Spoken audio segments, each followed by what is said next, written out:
بزم میں ساغر ہو نہ صحبا ہو نہ خم ہو، رندوں کو تسلی ہے کہ اس بزم میں تم ہو۔ مولانا حکیم الدین اشرف ناوڑی اسٹیج پر۔ بسم اللہ۔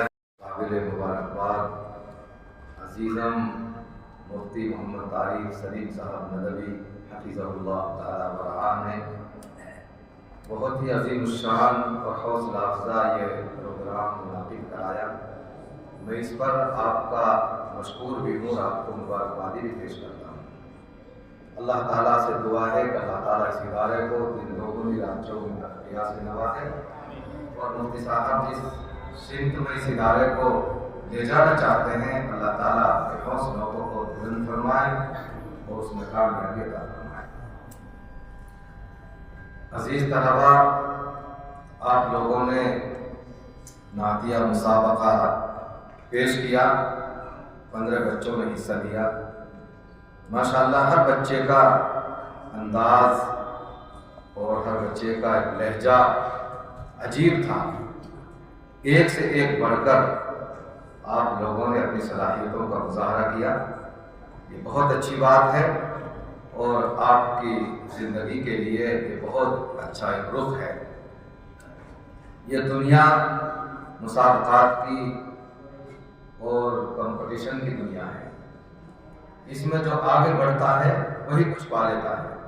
فَلْيَتَنَافَسِ الْمُتَنَافِسُونَ، ایک دوسرے سے آگے بڑھ چڑھ کر ہمیں حصہ لینا چاہیے۔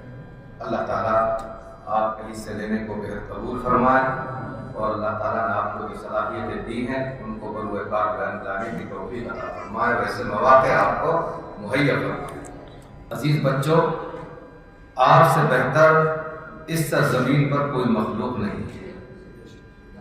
آپ ننھے منھے بچے ہو یہ بات نہیں سمجھ پاتے، لیکن حقیقت یہ ہے کہ آپ سے بڑھ کر اس دھرتی پر کوئی مخلوق نہیں ہے۔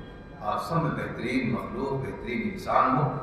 کیوں کہ اللہ تعالیٰ نے آپ کو قرآن کریم کی تعلیم اور تعلم سے جوڑ رکھا ہے۔ آقا مدنی صلی اللہ علیہ وسلم ارشاد فرماتے ہیں خیرکم من تعلم القرآن وعلمہ، کہ تم میں سب سے بہتر وہ ہے جو قرآن کریم کو سیکھے اور سکھائے۔ اس حدیث پاک سے یہ پتہ چلتا ہے کہ آپ معلمین سے بھی بہتر ہو، کیونکہ اس میں تعلم پہلے ہے، یعنی سیکھنے والے افضل ہیں بمقابلہ سکھانے والوں، یہ حدیث سے پتہ چلتا ہے۔ یہ کہہ لیجئے کہ معلمین متعلمین کی زندگی سے گزر کر کے ان کو دوہری فضیلت حاصل ہو گئی، انہوں نے تعلم بھی کیا اور اس وقت یہ تعلیم بھی کر رہے ہیں۔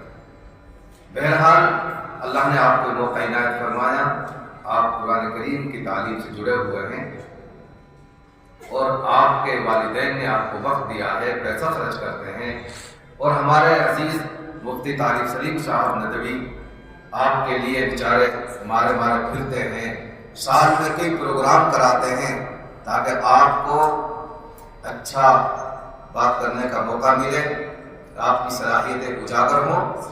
اسی وجہ سے بیچارے بار بار کبھی نعتیہ مسابقہ، کبھی تقاریر کا مقابلہ، اور کبھی نامی مقابلہ، کبھی سیرت کوئز، اس طرح بہت سارے پروگرام کراتے رہتے ہیں۔ اللہ تعالیٰ نے آپ کو موقع عنایت فرمایا ہے، آپ اس موقع کو غنیمت سمجھیں اور دل و جان سے اپنے پڑھنے پڑھانے میں محنت کریں۔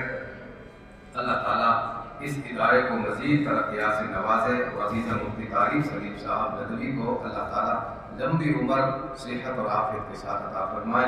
وآخر دعوانا ان الحمد للہ رب العالمین۔